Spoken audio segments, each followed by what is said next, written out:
Bonjour à tous, j'espère que vous allez bien, que vous n'êtes pas trop chahuté dans le grand 8 de cette année. Je viens vous parler aujourd'hui de méditation. Donc c'est un sujet dont j'entends régulièrement parler autour de moi et dans les accompagnements. Parce que régulièrement je vois des personnes qui me disent je ne comprends pas, je passe du temps pourtant à méditer, parfois 1 heure, parfois 2 heures par jour, et je n'arrive toujours pas à avancer, à débloquer ce qui bloque dans ma vie, à essayer de gérer un petit peu mon émotionnel, etc. Voilà, en gros, je médite et rien ne change dans ma vie. Ok. Alors déjà, il faut savoir que dans mes accompagnements, j'ai essentiellement des personnes qui sont très très branchées, très connectées au monde spirituel et à leur part spirituelle. Et la méditation n'est pas forcément la meilleure méthode ou le meilleur choix à faire quand on n'a pas assez d'ancrage. Pour méditer, il faut impérativement être ancré. Plus vous serez ancré, plus vous pourrez méditer en sécurité. Il y a plusieurs formes de méditation, il y a plusieurs moyens de méditer. Il y a des méditations où on est en état, je dirais, physiquement statique, et il y a des méditations où on est en mouvement. Vous pouvez être en lotus, assis, allongé ou comme vous voulez, sans bouger, mais vous pouvez très bien méditer en marchant, par exemple. Pour ma part, je médite en courant. Voilà.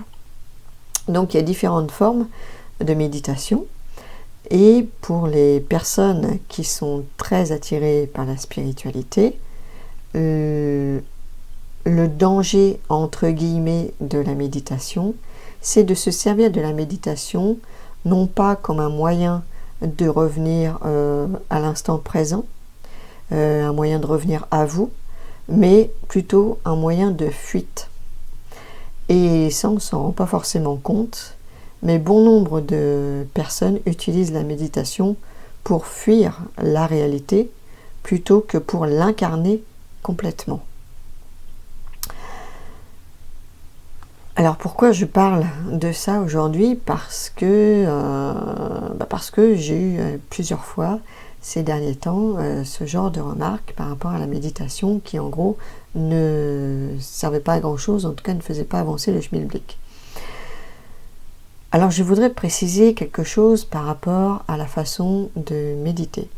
Pour s'ancrer, il faut faire redescendre l'énergie depuis la tête vers la terre, et non pas l'inverse. Souvent, quand on n'est pas ancré, on va commencer par les pieds et on va remonter vers la tête. Et là, vous risquez de vous perdre, parce que si vous repartez des pieds simplement, vous n'êtes pas enraciné. S'ancrer, s'enraciner, ça veut dire quoi ? S'ancrer, c'est faire redescendre l'âme complètement dans le corps physique. Faire redescendre l'âme complètement dans le corps physique. Qu'elle redescende jusqu'aux pieds. Chez les gens qui sont beaucoup dans la spiritualité et qui ne sont pas ancrés, justement, l'âme est en partie hors du corps. Donc, elle vous permet de capter, comme une parabole, tout un tas d'énergies, les bonnes comme les moins bonnes. Et souvent, si vous n'êtes pas ancré, vous n'allez pas capter les énergies les plus lumineuses, mais celles qui vont répondre plutôt à ce que vous vibrez à l'intérieur de vous au niveau de vos mémoires et de vos zones d'ombre. Donc vous allez rencontrer tout un tas d'entités, et non pas d'identité, mais d'entités qui vont venir vous toucher là où ça fait mal. Si vous portez, comme j'ai pu le voir récemment, une blessure d'humiliation, vous allez pouvoir tomber sur des entités qui vont jouer un petit peu les clowns et qui vont venir vous humilier verbalement, qui vont venir vous injurier, vous mettre mal à l'aise, se moquer de vous, vous mettre en tout cas pas sous un aspect très valorisant. Alors comment fait-on pour s'ancrer? Je dirais déjà on commence par nettoyer ses mémoires. J'en reviens toujours aux mémoires pour l'ancrage parce que effectivement, pour moi, c'est la seule clé.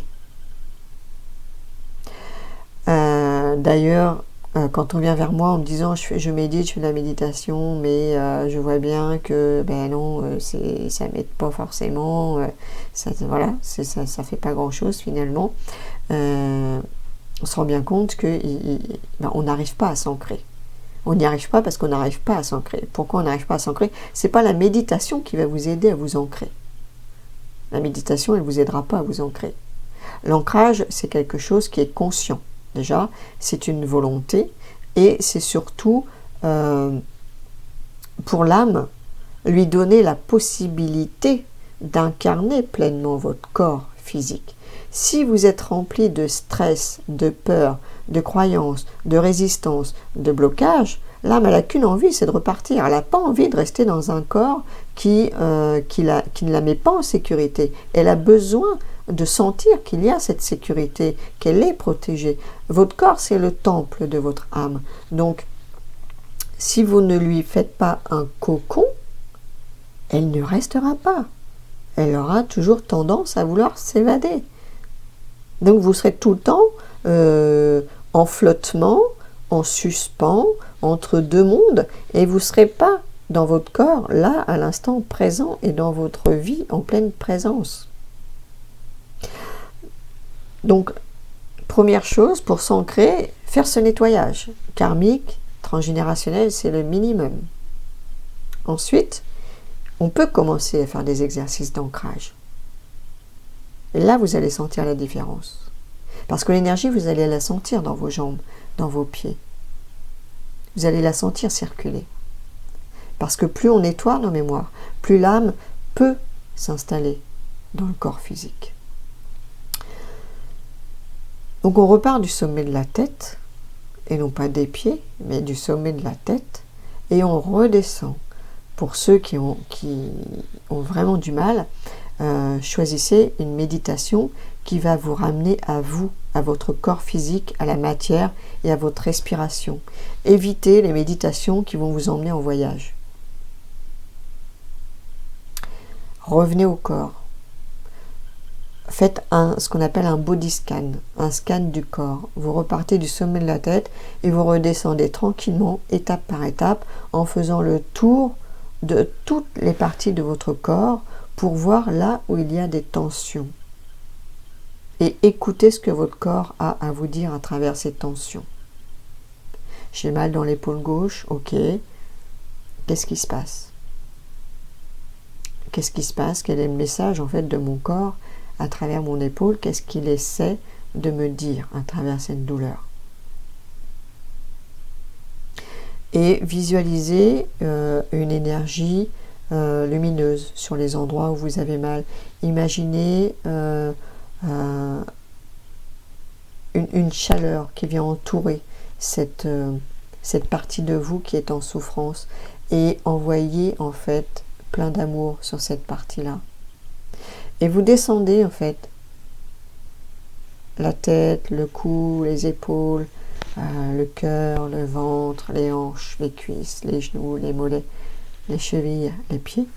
Vous descendez petit à petit, doucement, hein, tranquillement, et en respirant normalement, mais profondément. Et arrivé au pied, vous continuez à descendre. Vous continuez à descendre et vous imaginez en fait que vous traversez la couche terrestre et que vous descendez jusqu'au cœur de la terre. Là, on est sur l'enracinement, comme les arbres. Un arbre, il tient debout à condition qu'il soit bien enraciné dans la terre. Si ses racines ne descendent pas assez, l'arbre ne tient pas debout. L'humain, c'est pareil. Il doit s'ancrer à la terre énergétiquement. Donc, on imagine, rien que par la visualisation ou l'imagination, pour ceux qui n'arrivent pas à visualiser, vous pouvez imaginer les racines qui descendent, vos pieds qui sont accrochés, les racines qui descendent jusqu'au cœur de la terre. Et après, vous pouvez remonter. Vous pouvez remonter petit à petit, depuis les racines, les pieds, les chevilles, les mollets, les genoux, les cuisses, le bassin, le ventre, le cœur, et vous vous arrêtez au niveau du cœur. Vous n'allez pas plus haut. Parce qu'en fait, vous n'avez pas besoin d'aller plus haut. Les informations, si vous cherchez à avoir des informations en méditation, elles vont arriver au niveau de votre cœur. C'est là le point de rencontre. Entre le ciel et la terre, le point de rencontre, il est là. Et là, vous êtes à ce qu'on appelle au point zéro. Vous êtes dans votre cœur, vous êtes au point zéro. À ce point-là, vous êtes en sécurité.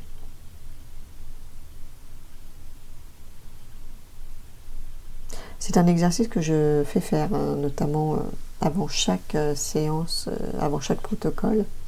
Et cet exercice vous amène déjà dans un état de conscience modifié. Donc, vous êtes à la fois enraciné, ancré et connecté. Connecté, là où vous avez envie d'être connecté, mais essayez d'être connecté à des choses qui sont plutôt porteuses, plutôt que d'être connecté à des zones d'ombre. Si vous voulez, par exemple, des réponses à des questions, posez ces questions un jour où vous êtes stable émotionnellement. Ne faites pas ça un jour où émotionnellement vous n'êtes pas bien. Parce que vous n'allez pas vous connecter aux mêmes énergies. Plus vous êtes calme, plus vous allez monter aussi en vibration, votre taux vibratoire va augmenter, et plus votre taux vibratoire va augmenter, plus vous serez en sécurité. Donc voilà, simplement évitez de vous évader par le chakra coronal, tout simplement, puisque l'âme, sa porte de sortie, elle est là. Donc en fait, l'âme n'a pas besoin. Et je dirais même que c'est pas sa place. Sa place, c'est dans votre corps. Plus votre corps et votre âme sont connectés, plus vous vous sentirez en sécurité. Ils sont indissociables. Le corps physique et le corps subtil sont indissociables. Si vous les dissociez, vous vous perdez. Vous vous perdez. Alors, dans certaines situations, l'âme se dissocie du corps par protection. Dans les traumatismes et dans la violence, notamment, l'âme, par protection, va se dissocier. Mais il y a un travail à faire après pour revenir dans le corps. Donc voilà, c'était pour parler un petit peu de la méditation, parce que on est dans un moment actuellement où les énergies secouent vraiment. On est vraiment le 8, on est dans le grand 8, donc cette année ça va être le grand 8 toute l'année, et on va passer par des hauts et des bas, parce que dans le chiffre 8, il n'y a pas d'échappatoire. On est sur des rails et on ne peut pas sortir des deux boucles. Les boucles, elles sont fermées. Si vous prenez n'importe quel chiffre, dans sa forme, vous allez voir que à chaque chiffre, il y a une extrémité où on peut sortir. Là, dans le chiffre 8, il n'y a pas d'extrémité. Il y a deux boucles qui sont vraiment enchevêtrées l'une dans l'autre. Il n'y a pas de porte de sortie. On est obligé de rester dans cette énergie. Donc ça veut dire que cette année, on va être obligé d'apprendre à surfer entre les moments où on sera plutôt dans les basses fréquences et les moments où on sera dans les hautes fréquences, parce qu'on risque de passer d'une extrême à l'autre et il va falloir justement pouvoir acquérir une certaine stabilité à l'intérieur de soi pour ne pas être chahuté, en tout cas le moins possible. Chacun va être aligné là où il doit être et il n'aura pas le choix. C'est soit on surfe, on apprend à surfer autant dans le creux de la vague que sur le dessus de la vague, ou on tombe. Mais il n'y a pas 50 solutions. Donc c'est soit on suit le cours de la vague, ce qui est quand même le plus évident quand on sait surfer. Et quand on ne sait pas surfer, on apprend à garder l'équilibre. Et puis au départ, on va tomber une fois, on va tomber deux fois, on va tomber trois fois. Puis à un moment donné, on va arriver à trouver cet équilibre. Donc cette année, ça va être ça. On va apprendre à trouver le juste équilibre dans tous les domaines de notre vie.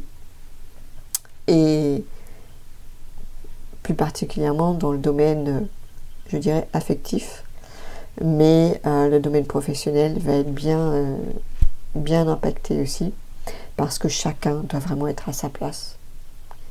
Chacun doit incarner ce qu'il est venu incarner dans ses expériences, dans ses activités, quelles qu'elles soient. Si on n'est pas à notre place, la vie va nous charger de nous le faire savoir. Donc, soit on prend la porte de sortie, soit on s'accroche à l'ancien et là on va être en souffrance. Donc lâchez prise. Quand vous voyez que ça passe pas, n'insistez pas. C'est qu'il y a une autre voie pour vous. Donc voilà, c'est un apprentissage. Et si vous avez besoin d'un coup de main, n'hésitez pas à me contacter. Pensez à vous abonner aux vidéos si vous voulez les recevoir. Je pense jamais à vous le dire, mais voilà. Là, ça me traverse l'esprit, donc je vous transmets. Abonnez-vous pour recevoir les vidéos. Abonnez-vous sur le site pour recevoir les articles du blog.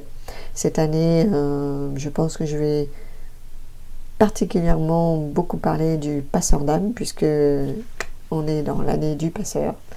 Et donc, il y a plein de choses à dire et à faire à ce sujet. Voilà. Prenez bien soin de vous. Et puis, je vous dis à très bientôt, puisque j'ai une deuxième vidéo à enregistrer. Donc, ça va être dans la foulée. Ciao, ciao!